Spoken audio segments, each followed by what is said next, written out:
Hello everyone, welcome to BEd study channel. आज हम लोग बुद्धि के बारे में बात करेंगे, जिसको हम कह सकते हैं इंटेलिजेंट टेस्ट। आज हम लोग इंटेलिजेंट टेस्ट के बारे में बात करेंगे कि इंटेलिजेंट टेस्ट क्या होता है।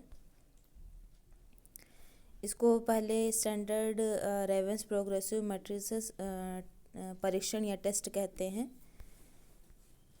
इसके बारे में पहले हम ये जान लेते हैं कि जब हम किसी भी टेस्ट के बारे में या एक्सपेरिमेंट के बारे में लिख रहे होते हैं तो सबसे पहले हम उसका सैद्धांतिक पक्ष लिखते हैं कि सैद्धांतिक पक्ष क्या उसका होता है।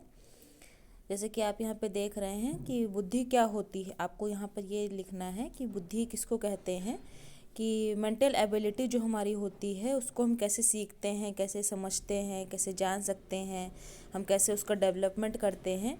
ये हमारा सैद्धांतिक पक्ष होता है, जैसे कि आप यहाँ पे देख भी रहे हैं।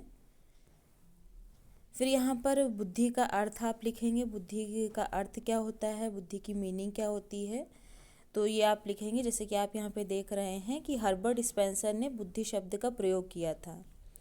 तो यहाँ पर आप देख रहे हैं इस पूरे पैराग्राफ में बुद्धि के बारे में लिखा गया हुआ है कि बुद्धि क्या होती है। इसके बाद हम नेक्स्ट पेज पे चलते हैं। यहाँ पे आपको बुद्धि की परिभाषाएं लिखनी है। वेशलर की सबसे इम्पॉर्टेंट परिभाषा है, ज़रूर लिखिएगा।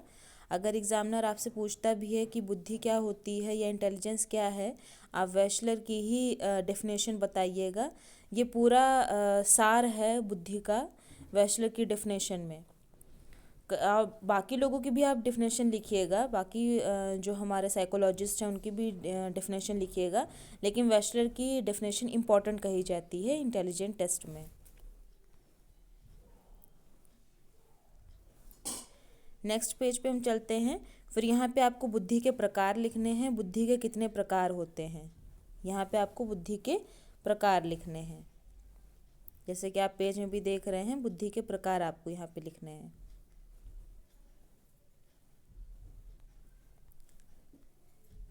फिर बुद्धि के प्रकार लिखने के बाद यहाँ पर आपको थॉर्नडाई ने कितने भागों में बांटा है बुद्धि को, वो यहाँ पर आपको लिखना है। सामाजिक बुद्धि, मूर्त बुद्धि और अमूर्त बुद्धि। जैसे कि आप पेज में देख रहे हैं, अमूर्त बुद्धि। फिर बुद्धि के आपको सिद्धांत लिखने हैं। द्विकारक सिद्धांत। द्विकारक सिद्धांत के सामान्य तत्व और विशिष्ट तत्व होते हैं, वो आपको लिखने हैं, उसको एक्सप्लेन करना है। जैसे कि आप देख रहे हैं यहाँ पे स्पेयरमैन ने दिया था इसको, द्विकारक सिद्धांत को, ये आपको लिखना है यहाँ पर। विशिष्ट तत्व के बारे में फिर आपको लिखना होगा।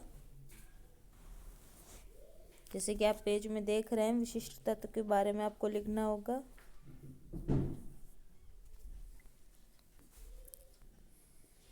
फिर बहुतत्व के बारे में आपको लिखना है। बहुतत्व सिद्धांत किसने दिया था, थर्स्टन ने बहुतत्व सिद्धांत दिया था, यह आपको लिखना है यहाँ पर कि थर्स्टन ने बहुतत्व सिद्धांत क्या बताया था, वो आपको यहाँ पे लिखना है। फिर त्रिआयामी सिद्धांत या गिलफोर्ड का सिद्धांत बहुत इंपॉर्टेंट है, ये आपको लिखना है यहाँ पे। ये गिलफोर्ड का सिद्धांत पूछा भी जाता है कि गिलफोर्ड का सिद्धांत क्या होता है, आपसे एग्जामिनर भी पूछ सकते हैं जब अगर आपको इंटेलिजेंट टेस्ट मिलता है, या फिर आपके कॉम्पिटिटिव एग्जाम में भी पूछा जा सकता है गिलफोर्ड का सिद्धांत। 3 विमाओं में बांटा गया है गिलफोर्ड का सिद्धांत।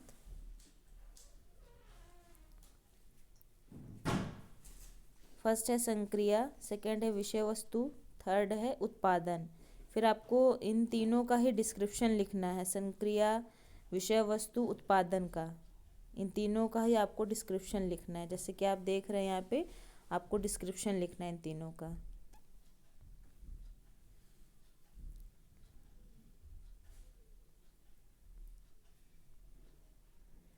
नेक्स्ट पेज में आपको गिलफोर्ड का बुद्धि संरचना मॉडल बनाना है, बहुत इंपॉर्टेंट है ये। आप जब भी अपनी इंटेलिजेंट टेस्ट बनाएंगे, इंटेलिजेंट टेस्ट आप करेंगे, तो ये गिलफोर्ड का बुद्धि संरचना मॉडल आपको ज़रूर बनाना होगा।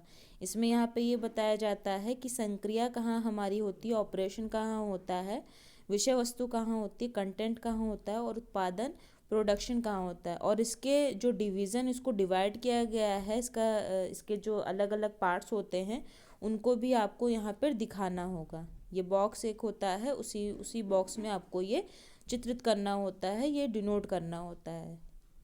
ये मॉडल बहुत ज़्यादा इम्पोर्टेंट है। फिर इस मॉडल को आपको बताना होगा 150 मानसिक योग्यताओं का समूह भी इसे कहा जा सकता है।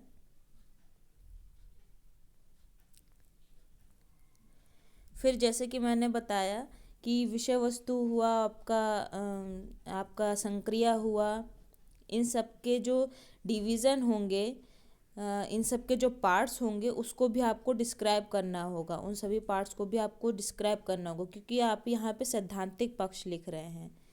आप यहाँ पे पूरा बता रहे हैं, अभी आप इंटेलिजेंस के बारे में बता रहे हैं कि बुद्धि होती क्या है, बुद्धि में कितने पार्ट्स होते हैं, कौन कौन से मॉडल दिए गए थे, कौन कौन से प्रिंसिपल्स दिए गए थे, कौन कौन से सिद्धांत दिए गए थे, तो वो यहाँ पर आपको लिखना होगा। फिर इनके जो पार्ट्स हैं, विषय वस्तु संक्रिया के जो पार्ट्स हैं उसको आपको डिस्क्राइब करना होगा, जैसे कि आप यहाँ पे देख रहे हैं। नेक्स्ट पेज में इसी तरीके से आपको उत्पाद के बारे में डिस्क्राइब करना है। इसके जितने भी पार्ट्स हैं उत्पाद के, प्रोडक्शन के, वो आपको डिस्क्राइब करने होंगे।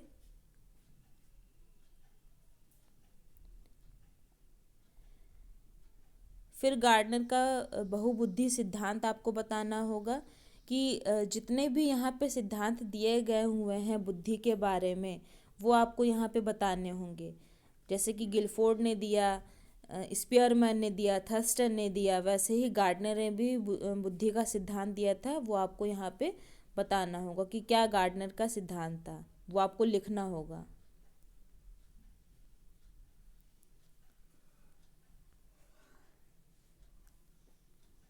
सिद्धांत के बाद आपको बुद्धि मापन बताना होगा कि बुद्धि का कैसे मापन किया जाता है, बुद्धि के मापन के लिए कैसे इसको डिवाइड किया गया हुआ है, वो आपको यहाँ पे लिखना होगा। आप देख भी रहे हैं एक पूरा फॉर्मेट बना हुआ है एरो बना करके कि व्यक्तिगत बुद्धि परीक्षण, सामूहिक बुद्धि परीक्षण, शाब्दिक अशाब्दिक निष्पादन, इसके पार्ट्स दिए गए हुए हैं, कैसे किस तरीके से बुद्धि का परीक्षण किया जाता है।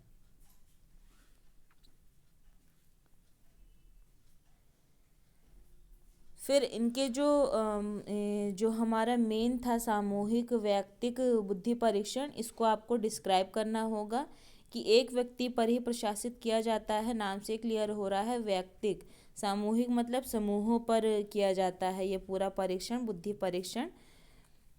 और ये व्यक्तिक बुद्धि परीक्षण किसने दिया था, किसने इसको इजाद किया था, डेवलप किया था या डिज़ाइन किया था, वो आपको यहाँ पर लिखना होगा। क्योंकि आप, फिर से मैं बता रही हूँ, क्योंकि आप यहाँ पे सैद्धांतिक पक्ष लिख रहे हैं, थ्योरेटिकल एस्पेक्ट आप लिख रहे हैं, तो आपको टोटल यहाँ पे बताना होगा।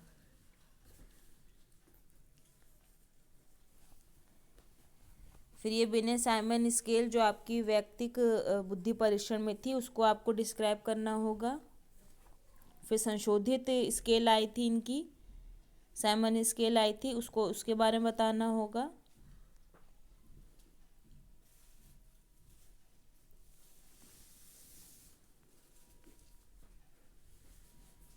फिर 1916 में स्टैनफोर्ड संशोधित बिनेट साइमन स्केल आई थी, वो आपको बताना होगा, वो यहाँ पे आपको लिखना होगा। फिर 1937 में भी संशोधित बिने साइमन मापनी आई थी या स्केल आई थी, उसके बारे में आपको लिखना होगा, जैसे कि आप देख रहे हैं।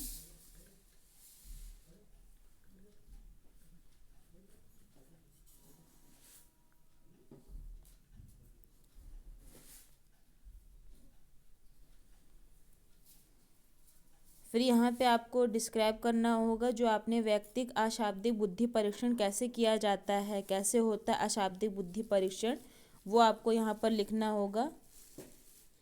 चित्रों के द्वारा, वस्तु संयोजन परीक्षण द्वारा, वो आपको यहाँ पे लिखना होगा, पूरी इसकी डिटेल लिखनी होगी।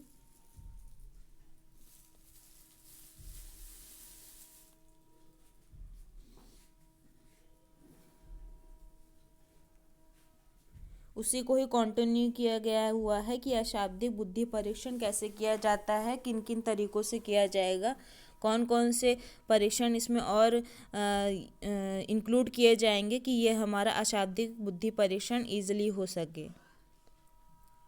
तो इस पे यहाँ इसको पूरी तरीके से डिस्क्राइब किया गया हुआ है, इसको आप देख सकते हैं।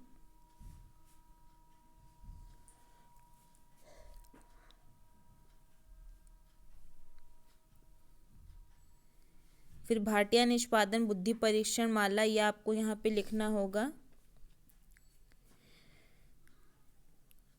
फिर सामूहिक शाब्दिक बुद्धि परीक्षण, ये कैसे किया जाता है, सामूहिक शाब्दिक बुद्धि परीक्षण कैसे किया जाता है, वो आपको यहाँ पे लिखना होगा।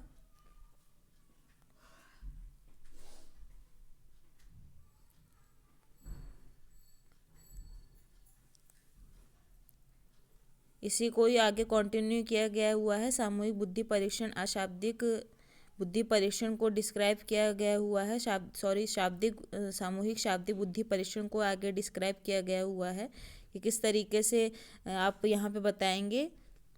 1971 में प्रोमिला आहूजा का सामूहिक बुद्धि परीक्षण। फिर अशाब्दिक बुद्धि परीक्षण को आप डिस्क्राइब करेंगे, कैसे किया जाता है अशाब्दिक बुद्धि परीक्षण। फिर बुद्धि परीक्षण के आप उपयोग लिखेंगे, क्या उपयोग होते हैं। फिर इसकी विश्वसनीयता लिखेंगे, वैधता लिखेंगे, मानक क्या होता है, समय अवधि कितनी होती है इसमें, 30 से 35 मिनट की ही इसमें समय अवधि होती है। 1 घंटा नहीं लगाया जाता है या 2 घंटे नहीं होते हैं, 30 से 35 मिनट ही इसमें लगते हैं।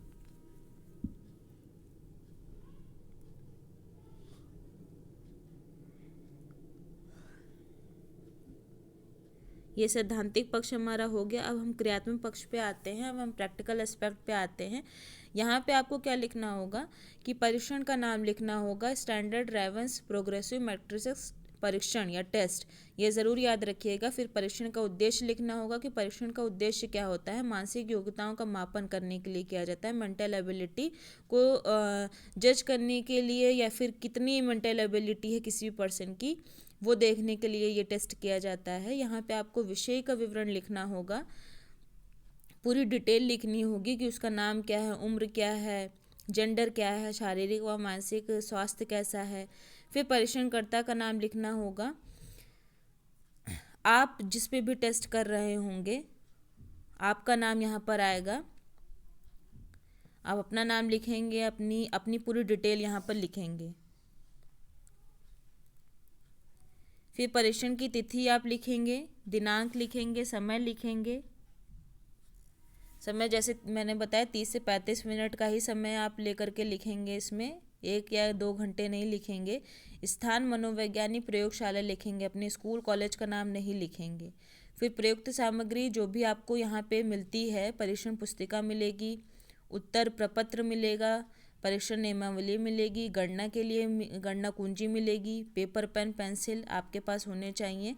प्रारंभिक तैयारी आपको रखनी है यहाँ पर कि प्रारंभिक तैयारियाँ क्या क्या होनी चाहिए, जैसे कि यहाँ पे लिखा हुआ है कमरे में उचित प्रकाश और हवा की व्यवस्था होनी चाहिए। मतलब जनरल एक प्रारंभिक तैयारी क्या होनी चाहिए, सुटेबिलिटी होनी चाहिए, क्लासरूम सही होना चाहिए, सीट सही तरीके से होने चाहिए। फिर यहाँ पे आपको निर्देश लिखने होंगे कि निर्देश आप क्या दे रहे हैं, अपने सब्जेक्ट को लेकर के, अपने प्रयोज्य को लेकर के आप निर्देश क्या दे रहे हैं, वो निर्देश आपको लिखने होंगे। जैसे कि आप यहाँ पे देख रहे हैं कि यहाँ पर ABCDE, जैसे कि यहाँ पे देख रहे हैं ABCDE 5 प्रकार के सेट दिए जाते हैं। प्रत्येक सेट में 12 समस्याएं होती हैं, A1 B1 C1 से लेके C12 तक, D1 से लेके D12 तक, E1 से लेके E12 तक, ऐसे ही A1 से लेके A12 तक। इस प्रकार की समस्याएं होती हैं। ये समस्याएं क्या होती हैं, इसमें डायग्राम्स बने होते हैं और एक खाली स्थान होता है। एक जो क्वेश्चन आपका होता है वो फिल इन द ब्लैंक्स होता है, सिर्फ उसकी आउटलाइन बनी होती है, उसके अंदर क्या डायग्राम जाएगा वो आपको चूज करके बताना होता है। ऑप्शन की तरीके से क्वेश्चन आता है, जैसे आप ऑब्जेक्टिव पेपर करते हैं उसी तरीके से ये क्वेश्चन पेपर भी आपका आता है। निर्देश देने के बाद फिर प्रक्रिया आप पूरी लिखेंगे कि इस प्रक्रिया में होता क्या है। क्या आपने उत्तर पुस्तिका दी, आपने जो परीक्षण पुस्तिका थी वो आपने दी, क्वेश्चन पेपर अपने सब्जेक्ट को दिया, वो सब आप यहाँ पे लिखेंगे। उसको पेंसिल दी, कुछ गलत हो गया तो आपने उसको रबड़ दी, ये सब आपने पूरे प्रोसेस को समझाया कि कैसे करना है ये टेस्ट को, वो सब कुछ आप यहाँ पे प्रक्रिया लिखेंगे। प्रक्रिया लिखने के बाद मूल्यांकन में क्या होता है कि जब भी आप कोई सही आंसर करते हैं तो 1 नंबर मिलेगा, अगर आप गलत आंसर करते हैं, अगर आपका सब्जेक्ट गलत आंसर करता है तो 0 मार्क्स मिलते हैं। मूल्यांकन की प्रक्रिया ये होती है। यहाँ पे आप देख रहे हैं कि यहाँ पे ये पूरी शीट मिलती है आपको, ये आपकी आंसर शीट होती है। आपको जैसे जैसे यहाँ पे आप लिखते चले जाएंगे, A1 जैसे कि आप ये देख रहे हैं A to 12 लिखे हुए हैं, जैसे मैंने बताया था A1 से लेके A12 तक लिखे हुए, B1 से B12 तक लिखे हुए, इसी तरीके से आगे प्रोसीड है। ये A1 में अगर आपका आंसर 4 है, 5 है, 1 है तो आप टिक यहाँ पे इस जगह पे टिक करते चले जाएंगे, है ना। जैसे कि आप यहाँ पे देख रहे हैं, अगर गलत है तो क्रॉस करेंगे। फिर इन सब जो आपके राइट वाले हैं ऑप्शन और जो क्रॉस वाला है उन सबको टोटल करके यहाँ पे लिख देंगे। जैसे कि 11 लिखा हुआ है, एक गलत है तो मतलब कि 11 आपके सब्जेक्ट के सही हैं। टाइम आपको 30 मिनट लिख देना है, टोटल यहाँ पे आपको लिख देना है। इन सब का टोटल करके 11, 12, 9, 9, 11 का टोटल करके आपको 52 लिख देना है। इसी को देख करके आपको आंसर शीट मिलेगी, उत्तर परीक्षण के लिए कुंजी मिलेगी। उसको देख करके आपको यहाँ पे ग्रेड सेकंड लिख देना है, आपका ये ग्रेड सेकंड में जाएगा। यहाँ पे आपको अपने सब्जेक्ट का नाम लिखना होगा, साइकोलॉजी लैब आपको लिखना होगा, एज लिखनी होगी आपको, यहाँ पे आपको डेट लिखनी होगी जिस भी डेट में कराया गया हुआ है, बर्थ डेट आपको लिखनी होगी। ज़्यादा से ज़्यादा आप रखिएगा कि बच्चे आपके जो सब्जेक्ट की डेट ऑफ बर्थ है वो एज अगर हम रखें तो वैसे तो ये इंटेलिजेंट टेस्ट किसी भी एज पे हो सकता है, 50 या 60, 70 किसी भी एज पे हो सकता है, लेकिन आप कॉलेज में कर रहे हैं, आप बीएड लेवल पे कर रहे हैं इस टेस्ट को, तो आप अपने सब्जेक्ट की एज 20 या 22, 25, 20 से ऊपर ही रखिएगा, है ना। 20 से ऊपर और 30 से बिलो, 30 से नीचे, 30 से कम, ऐसे ही आप यहाँ पे ऐसे सब्जेक्ट को लीजिएगा कि आपके सब्जेक्ट की एज 20 से अबव हो और 30 से कम हो। फिर यहाँ पे उसी की बर्थ डेट आप ये लिख देंगे, टेस्ट बिगिन और टेस्ट एंड, यहाँ पे आप टाइम लिखेंगे। सिर्फ 30 से 35 मिनट का ही टाइम होना चाहिए, 1 घंटे का टाइम नहीं होना चाहिए, बहुत जल्दी प्रैक्टिकल किया जाता है। फिर इसी आंसर शीट के सामने ही आपको टेबल बनानी होगी कि कुल सेट आपके पास कितने थे, उसमें कुल पद कितने थे, 12 थे, सही उत्तर आपके कितने निकल के आए, गलत उत्तर कितने निकल कर के आए और प्राप्तांक आपके कितने निकल कर के आए। ये आपको टेबल बनानी होगी, टेबल 1 जिसको कह सकते हैं या तालिका 1 कह सकते हैं। इसके बाद फिर आपको नेक्स्ट पेज पे आप ये ग्राफ बनाना होगा। ग्राफ बहुत इंपॉर्टेंट है, यहाँ पे आपको पैमाना लिखना होगा और ग्राफ सही बनाइएगा। बहुत बच्चे गलत बनाते हैं ये ग्राफ सही बनाइएगा, अपने आंसर शीट को देख करके ग्राफ बनाइएगा। यहाँ पे आपको प्राप्तांक शो करने हैं, ये सेट यहाँ पे शो करने हैं, एक्स एक्सेस वाई एक्सेस लिखना होगा, पैमाना आपको लिखना होगा कि एक्स अक्ष पर क्या था, वाई अक्ष पर क्या था। आप चाहे तो उसको किसी भी कलरफुल सिंबल से डिनोट कर सकते हैं, आप पेंसिल से भी यहाँ पे डायग्राम बना करके डिनोट कर सकते हैं। फिर यहाँ पे आप बताएंगे कि हमारा ए सेट कौन सा है, बी सेट कौन सा है, सी सेट और डी ई सेट कौन सा है। इसी ग्राफ के सामने आप ये दोनों टेबल बनाएंगे, टेबल 2 और टेबल 3। यहाँ पे आप बनाएंगे प्राप्तांक, आप बनाएंगे अपेक्षित अंक बनाएंगे कि ये आपको अपेक्षित अंक देखने के लिए आपको आंसर की मिलेगी। वहाँ से आप देखेंगे कि आपका जो टोटल निकल करके आया है उसमें ABCD जितने भी दिए होंगे आपके, ये जो 5 सेट दिए गए हुए हैं, इन सेट के अकॉर्डिंग आपके ये अपेक्षित अंक लिखे होंगे। आप जब इंटेलिजेंट टेस्ट करेंगे तो उस वो जो टेबल आपको मिलेगी उस टेबल में ही अपेक्षित अंक लिखे होंगे, और 52 अगर आया है, जैसे कि इस सब्जेक्ट का 52 टोटल आए हैं, तो यहीं पर ही ABCD ऐसे करके मेंशन होगा, है ना। तो यहाँ पे 12 लिखे होंगे, 11 लिखा होगा, 11 लिखा होगा, 10 लिखा होगा, 8 लिखा होगा, ठीक है। फिर आपको यहाँ पे माइनस करके लिखना होगा, क्योंकि अपेक्षित अंक यहाँ पे ज़्यादा है, तो 12 में से 11 जब जाएगा तो -1 आएगा यहाँ पे, क्योंकि हमारा जो अपेक्षित अंक था वो बड़ा है ना। तो जब बड़े में से हम छोटे को घटाएंगे तो चिन्ह हम वही लगाएंगे, माइनस का लगाएंगे, ठीक। यहाँ पे फिर आप देख रहे हैं कि बी सेट में 12 में से 11 जाएगा, तो हमारा जो प्राप्तांक है वो ज़्यादा है, और जो हमारा अपेक्षित अंक है वो कम है, तो +1 आएगा।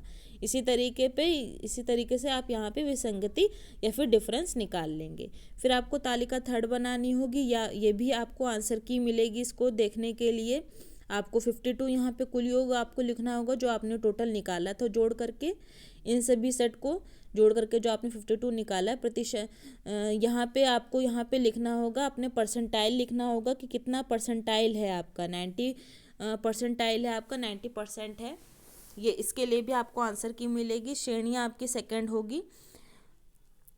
फिर निश्चित रूप से औसत से ऊपर है, इस ये देखने के लिए भी आपको आंसर की मिलेगी, उस आंसर की में लिखा होगा। फिर परिणामों की आपको व्याख्या करनी होगी, कि परिणामों की व्याख्या बहुत ज़्यादा इम्पॉर्टेंट होती है, यह आपको अपने एग्जामिनेशन में भी करना होगा। परिणामों की व्याख्या आपने कैसे की, हो सकता है आपसे एग्जाम में भी पूछ सकता है कि आपने परिणामों की व्याख्या में क्या लिखा था सेट ए में, है ना। तो आपने अगर किया होगा खुद से प्रैक्टिकल तो आप अच्छी तरीके से बता सकेंगे। परिणामों की व्याख्या करने में सेट ए में जितने भी हमारे सेट हैं, 5 सेट हैं, उन सेट में आप ये लिखेंगे कि पहले हमारा जो सब्जेक्ट था उसको हमने ए सेट दिया, है ना। ये व्याख्या मैं बता रही हूँ कि व्याख्या आपको करनी कैसे है। ए सेट दिया, ए सेट में हमारा जो सब्जेक्ट था उसका परफॉर्मेंस अच्छा था, वो उत्तर अच्छी तरीके से दे पा रहा था, इसलिए उसके प्राप्तांक अच्छे आए। फिर बी सेट में अगर आप आएंगे तो बी सेट में हमारी जो प्रयोज्य थी या सब्जेक्ट था वो क्वेश्चन नहीं समझ पा रहा, मान लीजिए कोई एक गलत हो गया, उसका 11 आप टोटल आए, तो यहाँ पे आप सेट बी में बताएंगे कि हमारे प्रयोज्य को क्वेश्चन टफ लग रहे थे, इसीलिए उसके प्राप्तांक कम हो गए, बौद्धिक स्तर ज़्यादा अच्छा नहीं था। फिर सेट सी में आप पाएंगे कि जो सेट बी में हमारा जो सब्जेक्ट या फिर प्रयोज्य सही उत्तर दे सकता था, लेकिन सेट सी में आकर के वो प्रश्नों को अच्छी तरीके से समझने लगा, अच्छी तरीके से जानने लगा, तो उसका परफॉर्मेंस अच्छा रहा, उसकी बौद्धिक क्षमता अच्छी रही, है ना। तो यहाँ पे आप ये लिखेंगे। इसी तरीके से सेट डी में और सेट ई में भी आप व्याख्या करेंगे।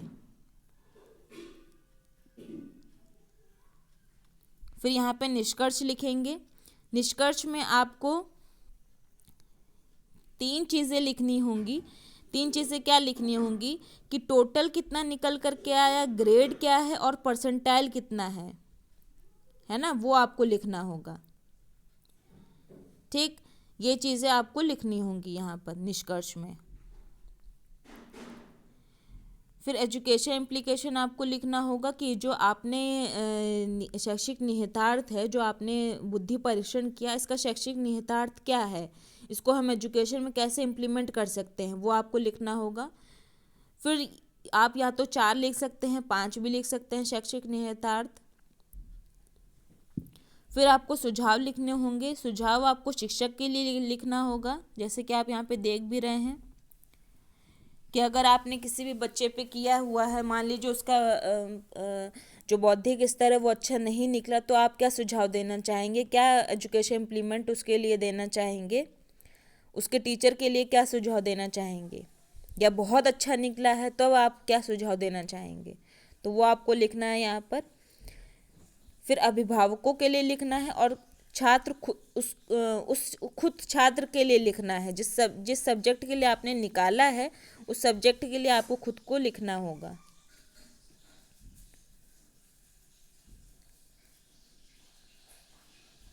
फिर यहाँ पे आपको संदर्भ लिखना होगा। संदर्भ लिखने के लिए जैसे कि एस के मंगल है तो मंगल एस के आप लिखेंगे, बुक का नाम लिखेंगे, कोई भी पब्लिकेशन है उस पब्लिकेशन का नाम लिखेंगे या ईयर लिखेंगे।